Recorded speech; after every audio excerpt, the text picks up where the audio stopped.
Welcome, welcome, welcome, everybody. I'm so excited for you all. Today, we are talking all about mindset matters. And let me tell you, it truly does matter how a growth mindset transforms your life.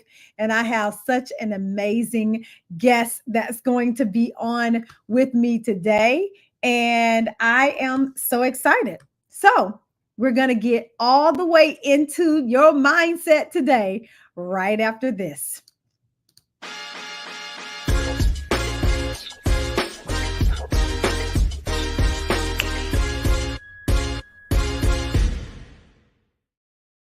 Dr. Emlich. Hi there. How are you? Welcome to the show. I'm so glad that you're here. You know what? You helped me so much. I think it did work. We were backstage, y'all, trying to figure out how to also stream live on Instagram as well. And we were also, prior to this, even talking about this very subject of just mindset and how even for us as professionals who do this work every single day, we have to keep ourselves motivated and know that we can do this as well and check our mindset on a daily, weekly basis. Oh, I can't hear you. Absolutely. We got to practice what we preach. Absolutely, absolutely. So, well, super excited to have you on this call today. Just can't wait to dive into mindset. It's one of my favorite topics, of course, because I love positive psychology and mindset is really deep into positive psychology. So, what I want to know is I want you to give our audience a little bit about yourself before we dive deep into this topic about mindset. Yeah, sure. Thank you so much. I am founder of Transforming Healthcare Coaching. I'm an energy leadership coach for healthcare professionals, and our company helps healthcare professionals level up in life and work, often through different principles with energy leadership and also with growth mindset. A little bit more about me is I'm also a full-time practicing clinical physician in intensive care medicine and emergency medicine. I'm a simulation educator, which you'll see a little bit later for why I discovered growth mindset via my simulation education things that I do by teaching physicians to become critical care physicians. Girl, you just said a whole lot. I love it. AKA you helping the world and the professionals that help the world be better. Right. And Right. I can't think of a more fitting thing to be able to do because we all we all need to that help and that support and everything. So, okay. Well, with that being said, what is your biggest superpower, aka your strength? I think I would say that it's really the ability to rise up from whatever situation. So obviously, being an immigrant, being raised, at first Mm. generation, you start to realize there are ways that you can go make your life better with education and training. And so that's actually part of why our logo is the phoenix, right? In terms of rising up from the ashes, we really do believe that everyone has an opportunity from wherever circumstance you are, whatever trauma you've experienced, that there is going to be a better place forward. And it's just that curiosity to be able to just go out and go find it. I love that. I call that resilience because, I think that being able to come from, circumstances that were not ideal helps us be able to move forward. So I love that about you. If you are joining us live on the Dr. Kiki Ramsey show, I'd love to give you a shout out. So go ahead and put your name and where you're tuning in from in the chat on whatever social platform you're listening to us on. I want to say, hey, Valdez, thanks for joining. Katrina, Zarita, Marguerite, and Angel B. I see y'all. Thanks for joining us live. And if you have questions, please feel free to drop them in the chat and we'd love to answer those for you. Okay, so we are talking all about growth mindset. And I love, this topic because I totally think that it's so needed but so many of us operate from a fixed mindset. So I would love for you to share with the audience, first of all, what's a growth mindset? And then what's its opposite, the fixed mindset? Right. So the growth mindset really comes down from psychology back in the 1990s when Carol Dweck, an educational psychologist, explained that there may be only two real ways to sort of see the world, whether you think that you're sort of born with it in terms of your talents, your intelligence, or you actually really truly believe deeply in your core that you can actually learn and grow and be something different. And I'll be honest with you, every time I give this talk at grand rounds with all these different healthcare professionals, they're like, "Oh yeah, I have growth mindset, yes." And deeply inside, sometimes the real inner voice, it's like, I actually am not that good, or maybe I'm not smart enough.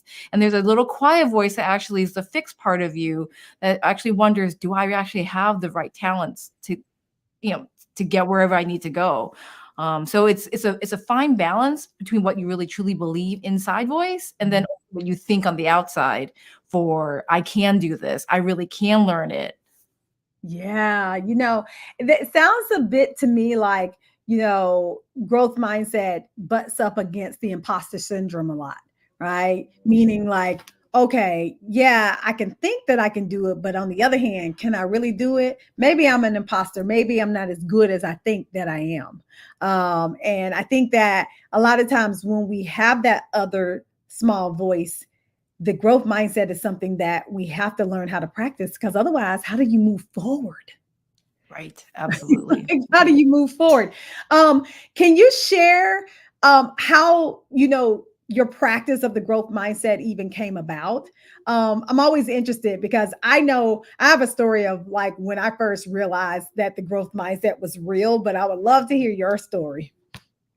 Yeah, so for me, actually, it came from my simulation education background. So as we teach physicians, we actually create environments where we simulate the real life. And in that learning theory, it's all about action, reflection, and redoing and seeing how we can actually be better in that clinical or team environment. And through those learning theories, I realized there is actually a lot of affective or emotional barriers that prevent people from actually being able to learn, even in a pretend environment. And Mm. so I started to wonder, well, what was this? And I came upon Carol Dweck. Obviously, all of her literature and science is related to high school students in terms of performance, of whether they have the right mindset to be able to then obviously score differently. And this is obviously international now, Yeah. worldwide. It's been proven again and again over the last several decades that when you have that growth mindset as compared to the fixed mindset, that you are actually able to perform better, score better, and actually get the outcome that you're all so worried about.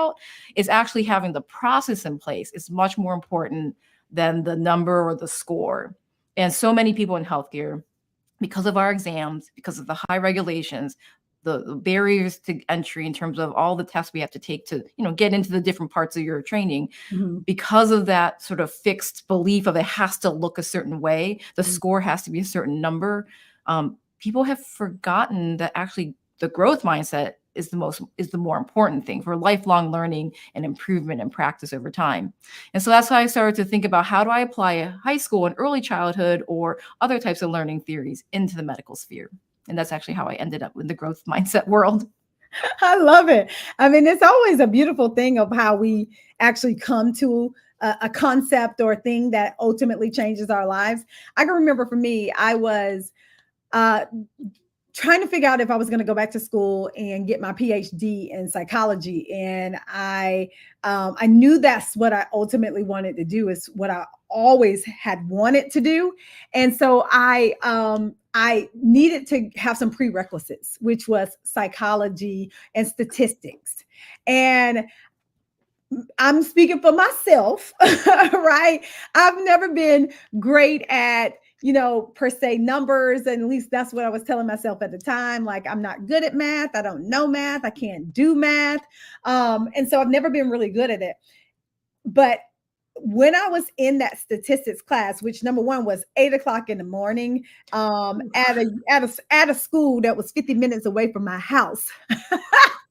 So Oh, I needed a lot of help, a lot of intervention in my life to even be able to pass this class because the odds were stacked against me. Not only did I have to get up early to be at a 8 o'clock class, it was 40 minutes away, and I don't understand math. Lord, please send me something that's going to be able to help me. And somehow I stumbled across the growth mindset book with Carol Dweck. And I was like, so you mean to tell me if I just work harder, try harder, practice more, I can get better at math. Like this is, what you're saying to me. And I was like, okay, I'm gonna put it to the test. And that semester, I worked hard, I practiced a whole lot, and I ended up getting a B in that class. And I was like, oh my God, this stuff works because I went into that class thinking that I am no good at math, and then I'm pretty much probably going to fail this class.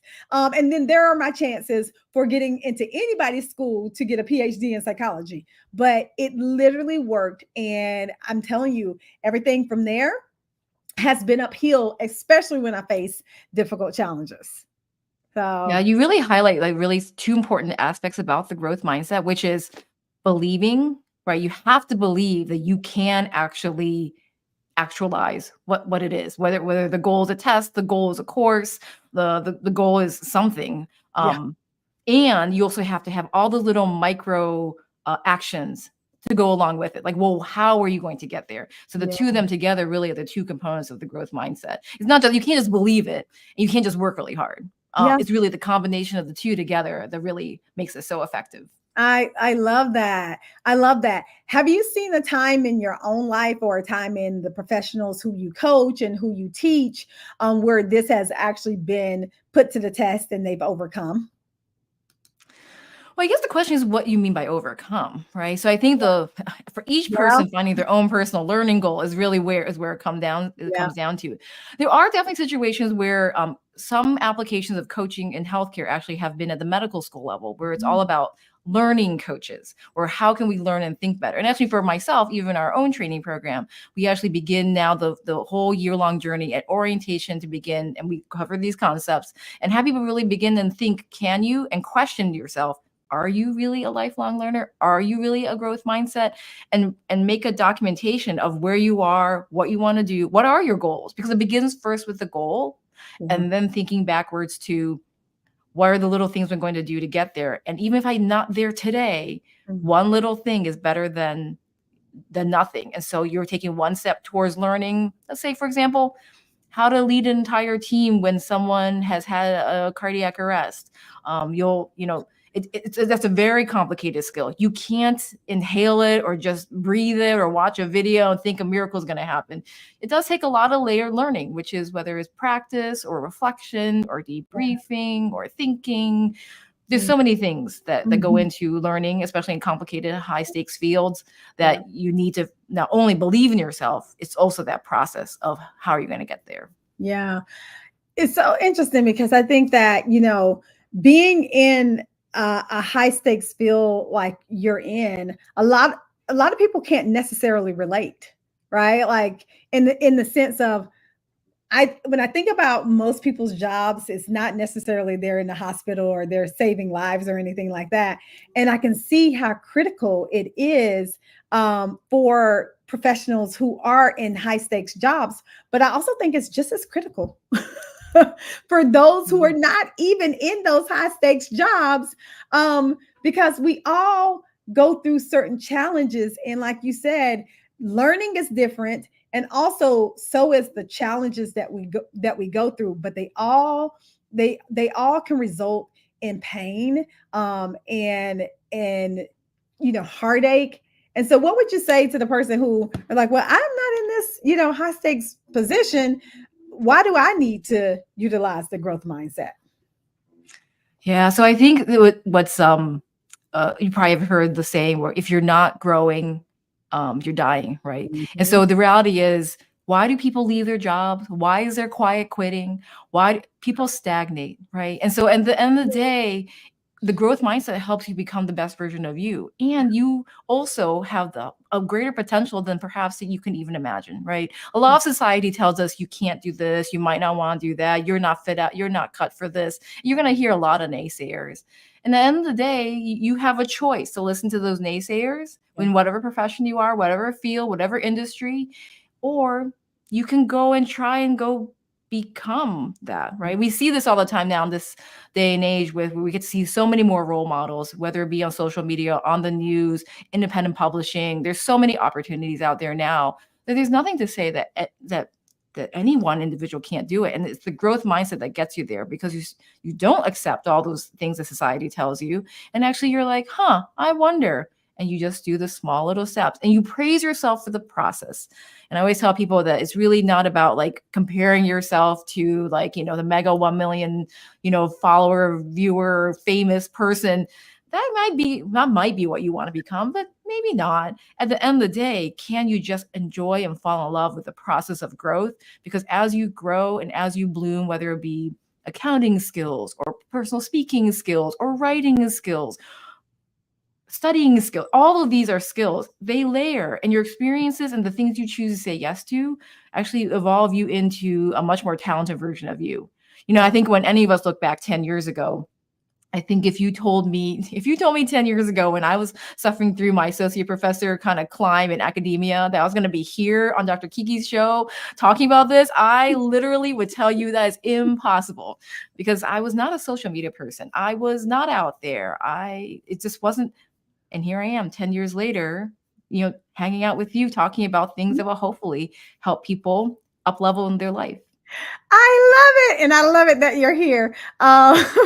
It's just, I love how life and how we do evolve as people. And in that evolution, we are able to then help if we choose, because I truly believe that our purpose in life is always to help other people. And so I think that evolution is absolutely key. So thank you, Nicole, for being here. Kioki for being here as well. I see we have someone tuning in from South Africa. So that's really awesome. I love it. I love it. I love it.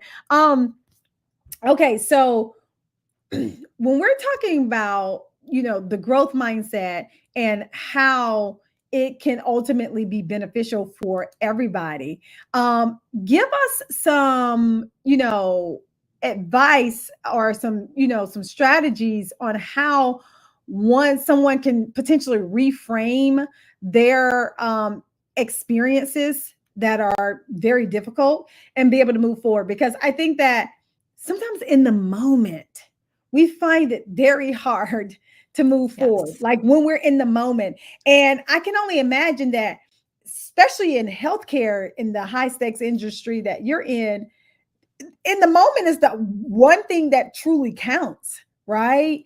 And so I think that, sometimes we need, just some guidance on what this might look like in the real world in terms of like, steps and tools we can use to actually tap into that growth mindset for us.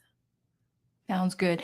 I'll give the one tip that I would say is probably can be universally applied by everybody, which is always to take a breath, to just take a moment and take a breath.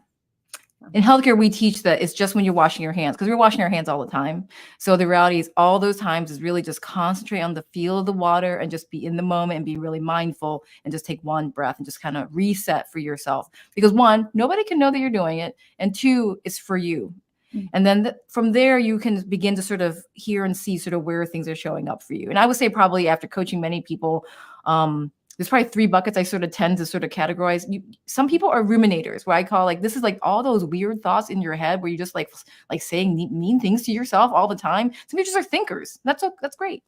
Other people are feelers, where literally the first thing is like, they actually feel really sad or angry or guilty or affronted or offended. There's a lot of feelings. Like the first thing you feel is feelings, but you have to like not show it. And so that's sort of where things show up for them. And then for other people, it's literally in your body. Like it's like a tightness in your chest. It's like a closeness in your throat. It's a tension in your back. And there's 3 sort of buckets. And this, the biggest thing that anyone can really do, and that's why we focus on the breath, is if you just become aware of where you are and sort of what is happening, then you have a chance to interrupt it. And so for the thinkers, they can just obviously reframe to, I'm not there yet, or I don't know how to do this yet. I'm going to figure this out. You can talk, because that's what's going to be working for only the people who like to think in that way. But the feelers is really just acknowledging, like, that was really offensive and I am really upset about this, and just take a moment and honor it, and like just feel it, and be glad you have a sensory mechanism, right? And then be able to try to figure out a different way to move on, right? And just like take a pause. When we bottle it up, doesn't help anything. We need to take a second or two just to feel it. And for healthcare professionals, they're like, is it okay if I cry? I'm like, a tear is okay. It's human. And then for the embodiment people, I think the reality is it's a little bit harder to sort of get it out, right? So usually you have to go walk, and these are why I think in many ways you get up. That's why you change scenery, take a walk, just get it out, and then shake it off, right, before you kind of get back in the game. Yeah. So I would say those are probably my buckets of tips. But the one for everyone is just take a breath and realize it's showed up. Like, oh, my little internal fixed mindset showed up. Like, I'm mad at myself right now for not getting that either score or like doing something a certain way, and then reframing it into, okay, how am I going to do this better and differently? What supports and what ways am I going to do this differently? Literally, maybe the next hour from now. Like, that's how quickly it might end up being different for you, or the next email, or the next project, or that presentation, whatever it is. Yeah, I totally resonate with that. I'm a feeler per se.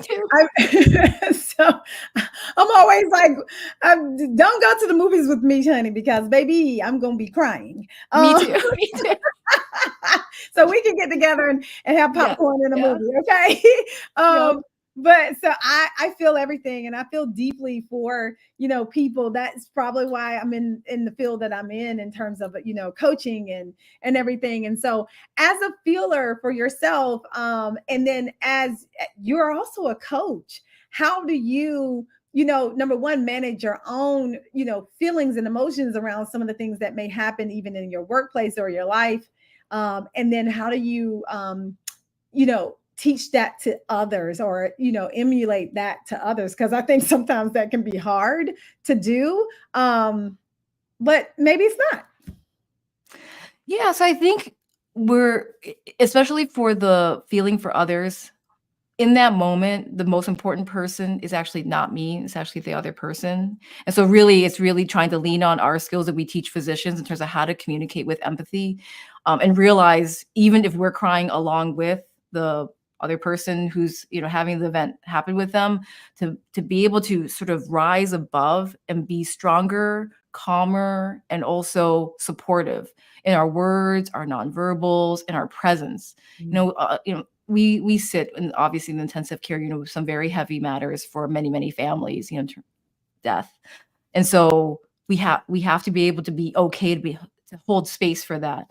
And I think the other hard thing is, when we're not in those spaces and we're able to is to recognize that you have a burden and you want to process it. So either writing or art or communicating or talking it out with your colleagues, or just acknowledge it. I mean, bathroom cries are normal. Car cries are normal in healthcare. And just to be able to feel it, and just be so glad that you're able to actually be there for that, hard situation for somebody else, because it makes you appreciate life so much better, right? So many healthcare workers will tell you that they're grateful for the opportunity just to be present. Yeah. And as coaches, I mean, that's sort of what the energy that we feed off of our clients is sort of what keeps us going, is that we see their anabolic growth energy and their ability to accomplish so many things, and to find the way for themselves that we're just as pumped up and jazzed. It's sort of like there's that mirror neuron countertransference, right? Like, in terms of like, yay, because you're doing it, I'm also, happy there with you. And so it's a different growth. And that's why I think I was very attracted to the positive psychology that you teach, because that is so important that we focus on strengthening those muscles in our brain as compared to the default tendencies to protect ourselves.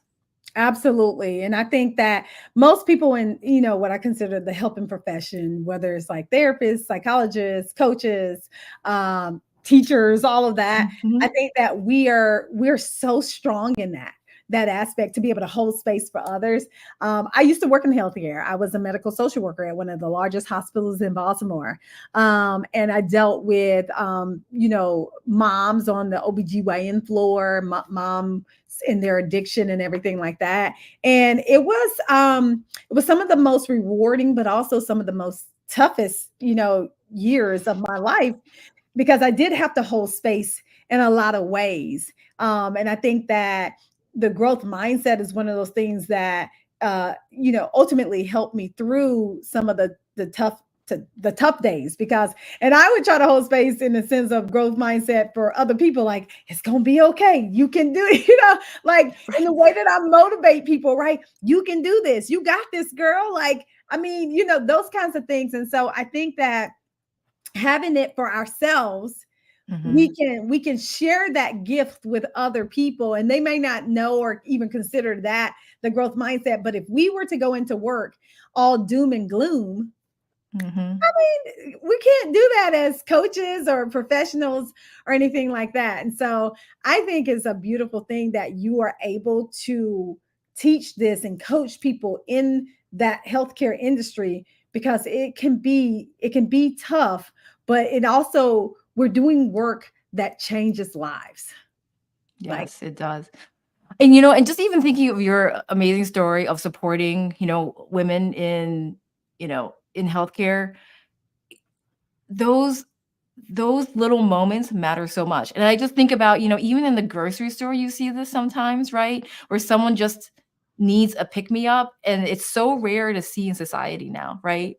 And so just these little things, that pride is one major pearl bomb that you just, shared with everybody. So just being that little bit of positive encouragement for anyone has a ripple effect no matter where you are. I mean, gas station, grocery store, obviously in the hospital as well. But just those little bits matter. I love that. I do it often. I will I do it by a lot of times complimenting people. I'm like, girl, that dress you got on, or I love your earrings, right? Because, I think that, and it's not about the material thing. It's about the way that I try to approach people, and hopefully brighten their day, because sometimes we don't hear nothing good all day. Like we can go through the whole day, be out in public, and never hear or never make eye contact with people. And I'm a Southern belle, so I'm gonna say hey to you. You might not be saying hey to me, but guess what? I'm saying hey to you. Hey, how you doing? And people be looking at me like, I'm like, yeah, I'm talking to you. How are you doing? Right. So I think that is it's so interesting when we think about like what goodness can come from us, because we can truly change a person's day and even people's lives. That, to me, wow.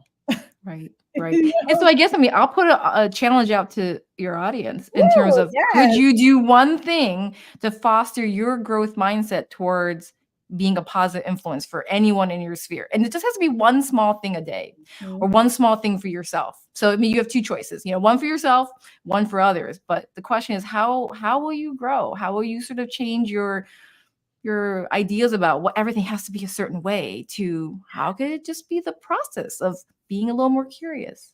Yeah, I think things start with curiosity and end with curiosity, right? There you go. Right? It all starts with curiosity and it ends with curiosity, because I think that at the end of the day, we all are lifelong learners, even though we might not think we are.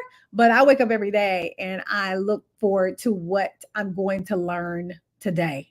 So, well, thanks, Dee, for joining us. Thanks, Trey, for joining, and Angel for joining. I love to see all of you here live with us today. Well, Dr. Imlet, leave us with some final words on growth mindset. What would you want people to know if you had one final thing to say about growth mindset? I would say learn to love the process and not necessarily the outcome, in terms of, well, what is it that I'm trying to achieve? It's just, if you fall in love with the fact that you did the work, you did the thing, and you're trying, and you are finding all the supports necessary to get to the next step, the systems are going to hold you much stronger for the rest of your life than any particular perceived Yeah. one thing, that Mm. you think you're going after. Like the data isn't the thing. The Yeah. process, your journey is the most important thing. If you feel good about that, then the rest will follow. Ah, I love that. There's beauty in the journey. I love that. I love that. Well, tell everybody how they can get in touch with you and what you might have going on right now. Thanks. So at Transforming Healthcare Coaching, we offer one-on-one packages for healthcare professionals for private coaching. We also are going to be launching a membership program in 2025. So stay tuned. Come follow us on LinkedIn, YouTube. We have a podcast on Apple and Spotify, and here and obviously on Instagram and Facebook. So find us, Transforming Healthcare Coaching. Feel free. Most people have a loved one or a friend or a colleague who is in healthcare. We help nurses, physicians, NPs, PA, pharmacists, anyone in healthcare, executives. We have a program or a way to one-on-one privately help them. So I love spread that. the word. I love that. So, all you beautiful healthcare professionals, please, please, please reach out to Dr. Emlet. Like, she knows what she is talking about. And she's a fellow coach, and y'all know me. I love our coaches.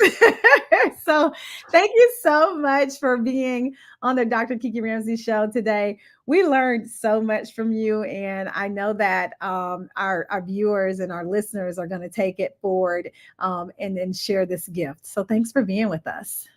Thank you so much for having me, Dr. Kiki.